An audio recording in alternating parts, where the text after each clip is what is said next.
আছো তোমরা সবাই? তোমাদের সকলের এই ক্লাসেসগুলো ভালো লাগছে, এটা শুনে আমার খুব ভালো লাগছে। এবং তোমরা এটাতে উপকৃত হচ্ছ, এটা যখন জানতে পারছি আমার মনটাও খুব ভালো লাগছে যে আমার প্রচেষ্টা তাহলে কিছু ফল দিচ্ছে, যেটা তোমাদের কাজে লাগছে। হুম আমি তোমাদের এতদিন যে ইন্টারভিউ সেশনটা নিচ্ছি, সেখানে আমি যে সমস্ত প্রশ্নগুলো আলোচনা করছি সেগুলো কোনো না কোনো বছর এসেছে, কেউ না কেউ এই প্রশ্নগুলো ফেস করেছে। আমি সেগুলোই দিচ্ছি। সাধারণভাবে এই প্রশ্নগুলোই ঘুরিয়ে ফিরিয়ে করা হয়। এবার তোমরা আমাকে অনেকেই জিজ্ঞেস করেছো যে স্যার জেজেএম জল জীবন মিশন নিয়ে একটা আমাদের ক্লাসেস নিন। এবার এই মুহূর্তে আমিও ভেবে দেখলাম, দেখো জল জীবন মিশন অত্যন্ত গুরুত্বপূর্ণ একটা স্কিম এই মুহূর্তে ইন্ডিয়া গভর্নমেন্টের এবং অ্যাজ ওয়েল অ্যাজ আমাদের স্টেট গভর্নমেন্টেরও। এবার এই জল জীবন মিশন যে স্কিম, এই স্কিমটা নিয়ে আমি যদি কিছু আমাদের ব্যাপারে আমি কথা বলতে চাই, আমি প্রথমে তোমাদের সেই প্রশ্নগুলো বলছিলাম যেগুলো এসেছে। এবার দেখো, জল জীবন মিশন নিয়ে শুধু আগের বছরে দুজন ছেলেকে দুটো প্রশ্ন করেছিল যে জেজেএম এর ফুল ফর্ম কি আর এফএসটিসির ফুল ফর্ম কি। এই প্রশ্ন দুটো করেছিল জাস্ট। হ্যাঁ, মানে জেজেএম এর ফুল ফর্ম হচ্ছে জল জীবন মিশন, আর এফএসটিসির ফুল ফর্ম হচ্ছে functional house hold tap connection. তো এটা সবাই করে গিয়েছিল, এটা এরা বলেওছে। তো এই বিষয় আগের বারে পিএইচই যথেষ্ট ছেলেপুলে অনেক বেশি নিয়েছিল, সেই জন্য এরা একটুখানি এই বিষয়গুলো তৈরি করে গিয়েছিল। তো কিন্তু এই বিষয়ে ছাড়া খুব বেশি এটা নিয়ে যে নিয়ে প্রশ্ন বা আলোচনা হয়নি। কিন্তু এবারে যে ব্যাপারটা হচ্ছে, এখন কিন্তু জেম বা জল জীবন মিশন একটা ফুল সুইংয়ে চলছে। এবং এটা আমাদের প্রায় বিভিন্ন জেলাতে 50%, 60% সেই সমস্ত প্রায় কমপ্লিট হয়ে গেছে। তো সেই জায়গা থেকে দেখে আমরা যেহেতু এখন প্রত্যেক বাড়ি বাড়ি আমাদের জল দিতে হবে, সেই জন্য এই স্কিমটা খুবই জরুরি। এবং একদম, যদিও প্রশ্নগুলো এখন অবধি আসেনি, তবুও এই প্রশ্নগুলো হতে পারে। আমি আবার বলছি, এই প্রশ্নগুলো কিন্তু আগের বছরে আসেনি, কিন্তু ইনফরমেশানগুলো আমি দিয়ে রাখছি। এই ইনফরমেশানের ওপরে তোমাদের প্রশ্ন হতে পারে, যেহেতু সবাই বলছে জল জীবন মিশন, এবং আমিও মনে করছি যে জল জীবন মিশন নিয়ে একটু আলোচনা করার প্রয়োজনীয়তা আছে, তোমাদের জিজ্ঞেস করতে পারে। আমি আসি, শুরু করি তাহলে জল জীবন মিশন নিয়ে। এই আজকের ক্লাসটা হোক জল জীবন মিশন নিয়ে, ঠিক আছে? বা শুধুমাত্র জল জীবন মিশন বলাটা ভুল হবে। আমি জল জীবন মিশন এবং তার রিলেটেড কী কীভাবে কাজকর্মগুলো করা হয় সেটা নিয়ে একটা সংক্ষিপ্ত আলোচনা করছি। আশা করি তোমাদের ব্যাপারটা ফ্রুটফুল হবে। ঠিক আছে, শুরু করা যাক। দেখো, প্রথমেই বলি যে জল জীবন মিশন জেজেএম, এইটা হচ্ছে সেন্ট্রাল গভর্নমেন্টের দেয়া একটা নাম। আমরা যখন ওয়েস্ট বেঙ্গলে এটা নিয়ে কাজ করব, তখন ওয়েস্ট বেঙ্গলে এটাকে আমরা বলছি জল স্বপ্ন। ঠিক আছে? এবার তাহলে এটা হচ্ছে জলস্বপ্ন। এর মধ্যে কতগুলো পার্টে আমাদের কথা বলতে হবে। তাহলে কি ব্যাপার, জিনিসটা কি? জিনিসটা হচ্ছে, আমাদের লক্ষ্য হচ্ছে যে 2024 সালের মধ্যে আমরা প্রত্যেক বাড়িতে, প্রত্যেক বাড়ি বাড়ি আমরা ট্যাপ কানেকশান দেব। প্রত্যেক বাড়িতে আমার যেন জল পায়, সেই প্রত্যেক বাড়িতে কল থাকে, কল থেকে জল পায়, এই ব্যাপারটা আমরা এনশিওর করব। এই ব্যাপারটা, এটা এনশিওর করাটার এত দরকার হলো কেন? সেন্ট্রাল গভর্নমেন্ট খুব ছটপট করতে লাগলো, এরম ব্যাপার কি? সারা ভারতবর্ষে এটা নিয়ে কাজ হচ্ছে কেন? তার কারণ হচ্ছে যে, বিষয় হচ্ছে, আমরা তো একটা সার্ক কান্ট্রিভুক্ত দেশ, এবং আমরা বিভিন্ন জায়গায় আমরা ধীরে ধীরে সেই নিজেদের স্ট্যান্ডার্ডটা উন্নতি করার চেষ্টা করছি। মানে আমরা যখন বিশ্বের দরবারে আমরা যাই, তখন আমরা এমন একটা দেশ, সেই দেশের মধ্যে আমাদের স্যানিটেশনটা মানে কমপ্লিট, মানে সবার বাড়িতে পায়খানা ঘর আছে, এটা আমরা প্রাইমারিলি বলতে পেরেছি। মানে আমরা যেখানে বলছি যে আমার প্রত্যেক দেবে গ্রামগুলোকে নির্মল গ্রাম ঘোষণা করা হয়। তার মানে কি, আমার প্রাইমারি স্টেজ হচ্ছে প্রত্যেক বাড়িতে পায়খানা ঘর থাকতে হবে, তো সেটা প্রাইমারি স্টেজ গেল। এবার সেকেন্ডারি স্টেজ হচ্ছে প্রত্যেক বাড়িতে জলের কানেকশন থাকতে হবে, জল থাকতে হবে।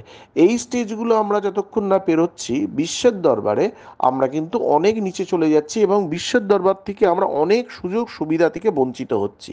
আমরা এখনও সেই থার্ড ওয়ার্ল্ড কান্ট্রিতেই পড়ে আছি, যেখানে প্রত্যেক ঘরে পায়খানা ঘরটুকু নেই, মিনিমাম জলের কলটুকু নেই, এই অবস্থা। তো সেই ব্যাপারটা কাটানোর জন্য এই প্রকল্পগুলো নেওয়া হয়েছে, ফলে এই প্রকল্পটার গুরুত্ব অপরিসীম। ক্লিয়ার হলো কেন প্রকল্পটা নেওয়া হয়েছে এবং কেন প্রকল্পটার গুরুত্বটা কি, এই ধরনের যদি প্রশ্ন আসে আমরা বলতে পারি। নেক্সট, আমার মনে হয় যেভাবে তোমাদের জিজ্ঞেস করতে পারে যে আচ্ছা, এই জল জীবন মিশনে আমরা যখন কাজ করি, তাহলে জল জীবন মিশনে আমরা কিভাবে কাজটা করি। তা একটা বাড়িতে তো তুমি জলের ট্যাপ কানেকশন করলে, তা সেটাকে এনশিওর কিভাবে হয়, কিছু জানো কি? এরম যদি প্রশ্ন হয়, উত্তরটা হচ্ছে কীরকম, একটা বাড়িতে যখন জলের কানেকশন হয় তখন কি হয়, মোবাইল অ্যাপস দিয়ে সেই তার একটা ছবি তুলে তার ডিটেলিং একটা জায়গায় স্টোর করা হয়। যে অ্যাপে স্টোর করা হয় সেটা হচ্ছে জলস্বপ্ন অ্যাপ। সেটা কিন্তু আবার বলছি স্টেটের অ্যাপ। এইবার কি হয়, হয়তো দেখা গেল যে যারা ছবিটা তুলেছে একই কলের চারবার ছবি তুলেছে। কি হয়, প্রত্যেকটা যখন কলের ছবি ওঠে তখন প্রত্যেকটা কলের একটা ল্যাটিচিউড একটা লঙ্গিচিউড পড়ে যায়।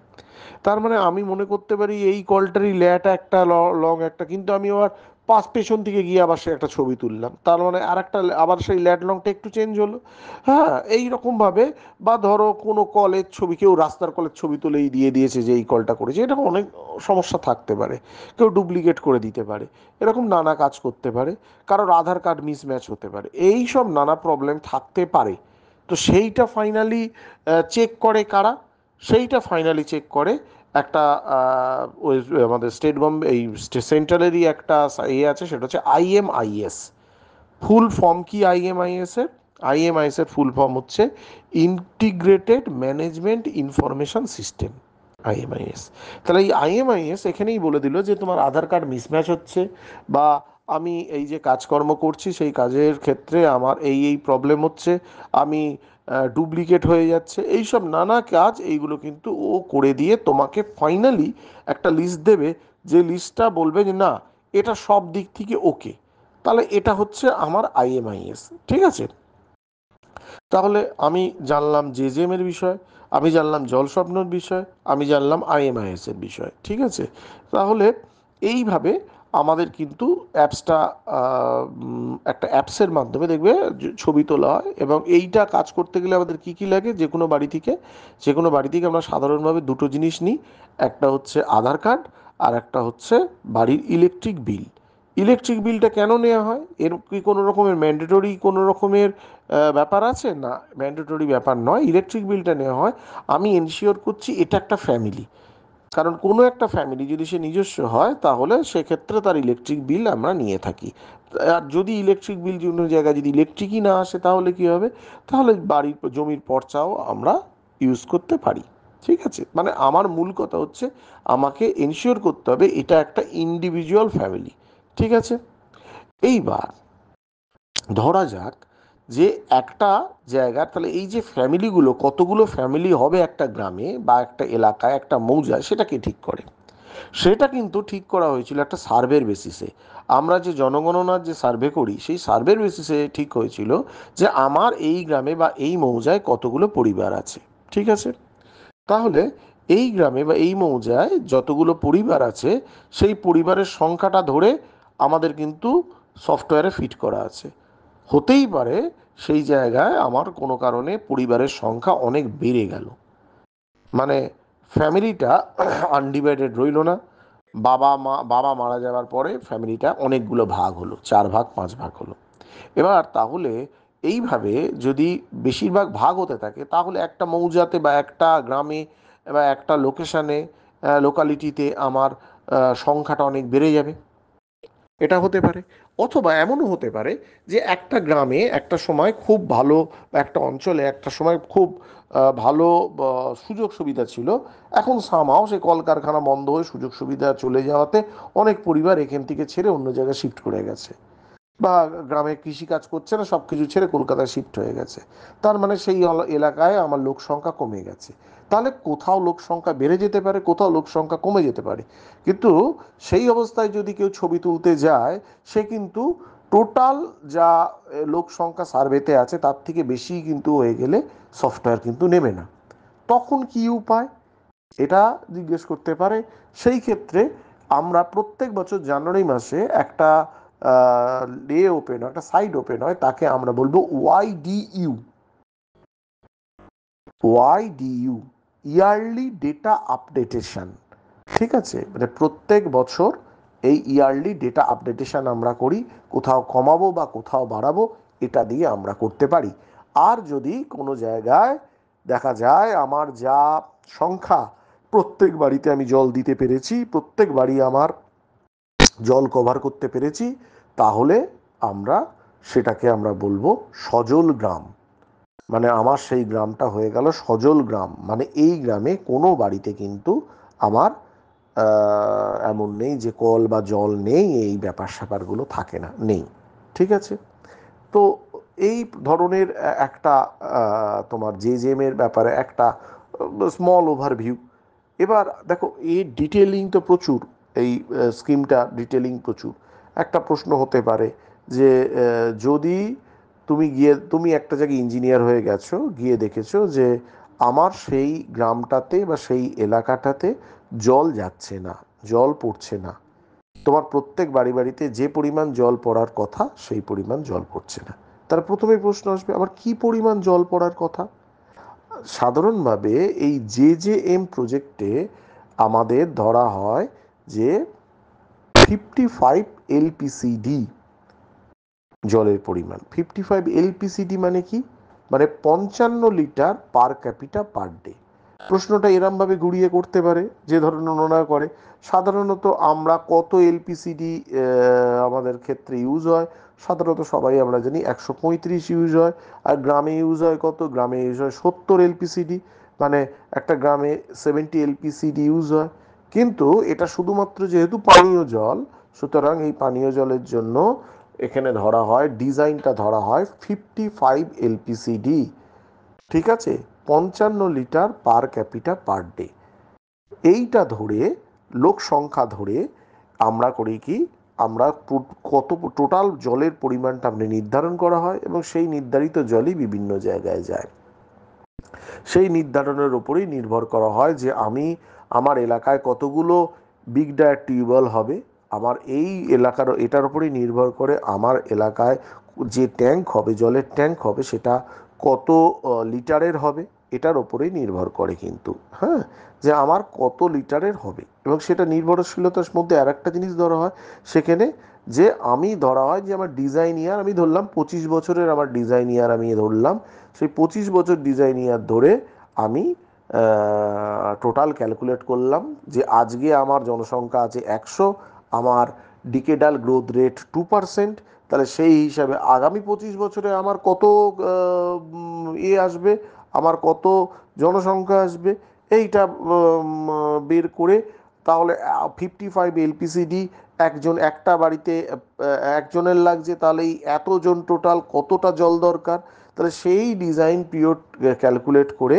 আমরা কিন্তু টোটাল কত লিটার জল ওর দরকার, সেই হিসাবে টিউবওয়েল কটা লাগবে, এবং আমার কত লিটারের ওয়াটার ট্যাঙ্ক লাগবে, এইগুলো কিন্তু নির্ণয় করা হয়। একটা বেসিক জিনিস বলি, সেটা হতে পারে, তোমাকে হয়তো বলতে পারে যে দেখো পাইপলাইন লেইং করছো, পাইপলাইন লেইং করার ক্ষেত্রে তুমি কোন জিনিসটার দিকে মেন নজর রাখবে, তোমার এক জায়গায় উঁচু এক জায়গায় নিচু, তাহলে তুমি কি করবে, অনেকে বলবে আমি ঢাল করব। এটা কিন্তু একটা কথা বলে রাখি, এই উত্তরটা কিন্তু হবে না, কারণ সোয়ারেজ লাইন যেটা হয়, সোয়ারেজ লাইন কিন্তু তোমার এই ঢাল দিয়ে, বা ধরো বলছো যে লেভেল করে তুমি করতে পারো, কিন্তু পিএইচির পাইপলাইন যেখান থেকে জল যাবে, এটা কিন্তু প্রেশার কন্ডিট, মানে এটা বাই প্রেশার যায়। ঠিক আছে, এটা কিন্তু বেসিক ডিফারেন্স সোয়ারেজ লাইন আর পিএইচির পাইপ লাইনের মধ্যে। এইবার একটা প্রশ্ন তোমায় করতে পারে যে আমি যদি সে তাই হয়, তাহলে আমার একটা উঁচু জায়গা আছে যেখানে আমি জল ফেলতে পাচ্ছি না, আমার নিচু জায়গা থেকে উঁচু জায়গার দিকে জলটা যাচ্ছে, কিছুটা হয়তো 500 মিলিমিটার উঁচু বা 1 মিটারের মতো উঁচু আছে, তাহলে আমি কি করেছি, পাইপলাইনটাকে ধীরে ধীরে ধীরে ধীরে আপ করে নিয়ে গিয়ে নিয়ে গেছি। তাহলে প্রেসারে জলটা উঠছে না, তাহলে আমার কাছে করণীয় উপায় কি? তো সেইখানে করণীয় উপায় হচ্ছে ওখানে আমাদের এয়ার ভালভ প্রোভাইড করতে হবে। ঠিক আছে, এয়ার ভালভ প্রোভাইড করতে হবে, যে ক্ষেত্রে যে বলে না হাওয়াটা বার করে দেয়া, ব্যাপারটা অনেকটা সেই রকমই, যে আমার প্রেশারটা ক্ষেত্রে যে একটা ভ্যাকিউম ক্রিয়েট হচ্ছে, যেখানে আমার ওটাকে পিছন দিকে ঠেলছে জলটাকে, যে যেতে পারছে না, সেটা কমপ্লিট হয় এবং জলটা আমার প্রপারলি বেরিয়ে যেতে পারে। তো আমরা সেইখানে এই এয়ার ভাল্বটাকে ইউজ করি। যদি একটা প্রসঙ্গ করতে পারে যে এয়ার ভাল্ব ইউজ করতে গেলে কোন দিকটাতে ইউজ করবে, একটু এয়ার ভাল্ব এমন জায়গায় ইউজ করবো যেখানে বাড়িঘরদোর নেই, কারণ এয়ার ভাল্বের একটা সমস্যা কি, যে অনেক সময় হয় কি এই ভাল্বটার থেকে জল বেরোতে পারে। সো জলটা বেরোয়, তো জলটা বেরোয়, অনেক জলটা বেরোয় বলে এলাকাটা জলমগ্ন, ওই জায়গাটা জলে ভরে যেতে পারে, ফলে একটা পুকুরের পাড় বা পুকুরের ধারে যদি এয়ার বাল্ব লাগাই তাহলে সেটা আমাদের বেটার হবে। ঠিক আছে, তাহলে এই ধরনের একটা জিনিস তোমাকে জিজ্ঞেস করতে পারে। আর আমরা কিন্তু এটার উপরেই নির্ভর করি, করে আমরা ঠিক করি যে কতটা আমার ক্যাপাসিটির পাম্প ভেতরে নামাতে হবে, যদিও সেটা মেকানিক্যালের বিষয়।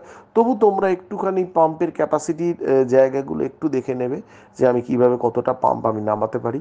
বা আমি এর আগেও টিউবওয়েল ডিজাইন নিয়ে বোধহয় একটা ক্লাসে এসে বলেছিলাম, সেই টিউবওয়েল ডিজাইনটাকে একটু দেখে যাবে যে কিভাবে টিউবওয়েল ডিজাইন হচ্ছে, বা আমার টোটাল কোয়ান্টিটি অফ ওয়াটার থেকে কিভাবে আমি রিজার্ভারের ক্যাপাসিটি বার করতে পারছি, সেগুলো আমি এর আগেও ক্লাসেসগুলোতে পেয়েছি, বেশ কিছু ক্লাসেসে বলেছিলাম। এগুলো একটু দেখে নেওয়া হোক। হ্যাঁ, এটাই একটা মোটামুটি জল জীবন মিশনের ওপরে তোমাদের একটা একটা ওভারভিউ, ওভারঅল একটা ওভারভিউ, যে আমি এইভাবে কাজগুলোকে করি। এবং ফাইনালি আমার আইএমআইএস যখন কমপ্লিট হয়ে যাবে, আইএমআইএসের একটা লিস্ট বেরোবে, লিস্ট বেরিয়ে আমাদের কাজটা হবে। এবার কাজের জায়গায় যাই, কাজের জায়গাটা কীরকম, আমার একটা লাইন থেকে আমি কি হায়ার ডায়া লাইন থেকে জল জীবন মিশনে ট্যাপ কানেকশন করব? তো আমার উত্তরটা হবে না, হায়ার ডায়া করবো না, আমি তার পাশে একটা প্যারালালি লাইন পেতে নেবো একটু লোয়ার ডায়া। লোয়ার ডায়ার মিনিমাম ডায়া কত হতে পারে? লোয়ার ডায়ার কিন্তু এখন একদম পিএইচিতে বলে দিয়েছে মিনিমাম ডায়া অফ পাইপলাইন হচ্ছে 90 মিলিমিটার। সো পুরনো যে লাইনগুলো আছে সেগুলোও দেখবে 90 মিলিমিটারে চেঞ্জ হয়ে যাচ্ছে। তো এখন লাইনগুলো কিন্তু সব 90 মিলিমিটার। ঠিক আছে, সো এই 90 মিলিমিটার ধরে নিয়ে আমরা কাজ তাহলে করছি বা কাজ তাহলে করবো আর কি। হ্যাঁ, মিনিমাম লাইন। তো এবার কি করতে হবে ওখানে, ওইখানে যেটা করা হয়, একটা লাইনটাকে প্রথমে করে কি, একটা একটা দিয়ে ফুটো করে তাতে একটা স্যাডেল পিস বসায়, স্যাডেল পিসে বসানোর পরে তার উপরে কি করে, একটা ফেরুল বসায়। একটা ফেরুল বসায়, ফেরুলের ডায়া কত হয় জেজেমের ক্ষেত্রে? জেজেমের ক্ষেত্রে ফেরুলের ডায়া হয় 10 মিলিমিটার।